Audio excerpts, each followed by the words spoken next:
Assalamualaikum warahmatullahi wabarakatuh.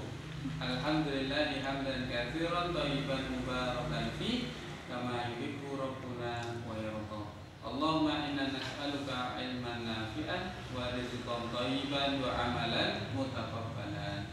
Baik anak-anakku semua yang semoga dirahmati Allah, diberi kesehatan, diberikan kebahagiaan hingga pagi hari ini. Nah, baik anak-anak sekalian, pada pagi hari ini kita akan belajar bareng tentang sirah nabawiyah atau sejarah kehidupan Nabi Muhammad Sallallahu Alaihi Wasallam.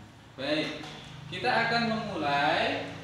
Ada 5 poin yang kita akan pelajari. Yang pertama itu tentang kelahiran Nabi, kemudian Nabi Muhammad itu kondisinya bagaimana. Yang ketiga, bagaimana pengasuhan Nabi Muhammad. Yang keempat adalah bagaimana ibunda Nabi wafat. Dan yang kelima adalah bagaimana pengasuhan Nabi Muhammad setelah ibundanya wafat.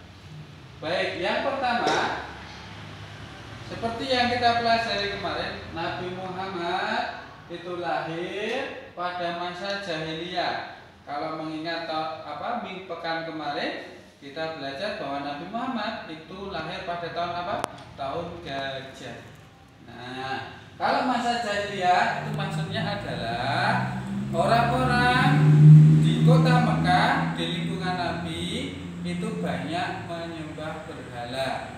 Nah, itulah yang disebut dengan jahiliyah. Kemudian yang kedua, masyarakat di Mekah waktu itu banyak melakukan kejahatan, menindas orang-orang yang lemah, memperbudak manusia dan lain-lain. Itulah yang dimaksud dengan zaman jahiliyah. Ya, baik.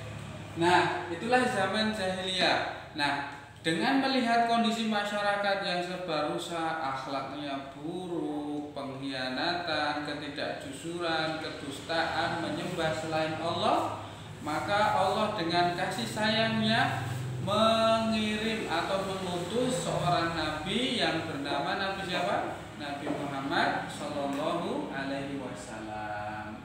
Nah, ini kemudian Nabi Muhammad dilahirkan. Terus yang kedua, Nabi Muhammad lahir dalam keadaan yatim. Jadi Bunda Aminah dulu waktu mengandung, ya toh? Nah, ketika dalam masa kandungan Muhammad kecil masih di perut bundanya, ayah Abdullah itu telah meninggal dunia. Maka ketika lahir Nabi Muhammad itu dalam keadaan apa? Yatim. Nah, dalam keadaan yatim.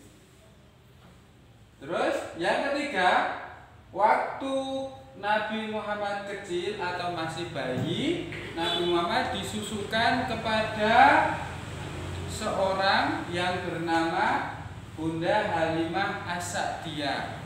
Nah, jadi waktu itu zaman dulu supaya anak itu menjadi anak yang baik, ngomongnya fasih, ngomongnya sopan, ya, tidak ngomong yang kasar, uraan gitu. Kemudian anak kecil itu disusukan oleh orang lain di pedesaan.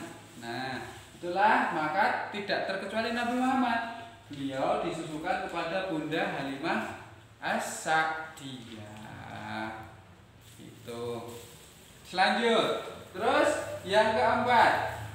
Nah, setelah disusukan menjelang 5 tahun, karena sudah besar toh, sudah 5 tahun, kemudian Muhammad kecil diserahkan kembali kepada bundanya, Bunda Aminah. Akan tetapi ketika Nabi Muhammad diajak ke Madinah untuk berziarah ke makam ayahandanya Abdullah, nah mau balik ke Mekah, Bunda Aminah ini sakit.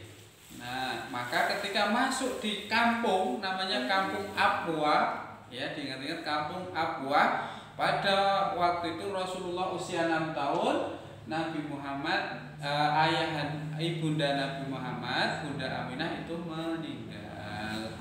Maka Nabi Muhammad itu ketika itu maka menjadi yatim, tidak punya ayah dan menjadi piatu, tidak punya ibu. Jadi kasihan sekali.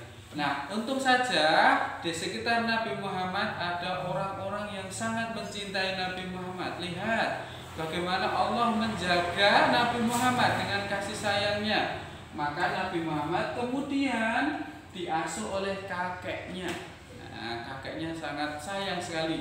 Namanya adalah kakek Abdul Muthalib. Nah, itu bagaimana anak-anak? Sudah paham? Jadi semua itu adalah dengan hikmah kasih sayang Allah kepada umat Islam, kepada umat manusia, dan kepada secara khusus Nabi Muhammad Shallallahu Alaihi Wasallam. Mungkin cukup sekian anak-anakku pembelajaran kali ini. Silahkan dibaca lagi LKS-nya. Pada Nabi Muhammad adalah teladanku, dan insya Allah pada hari berikutnya Pak Guru akan sampaikan penjelasannya lagi. Assalamualaikum warahmatullahi wabarakatuh.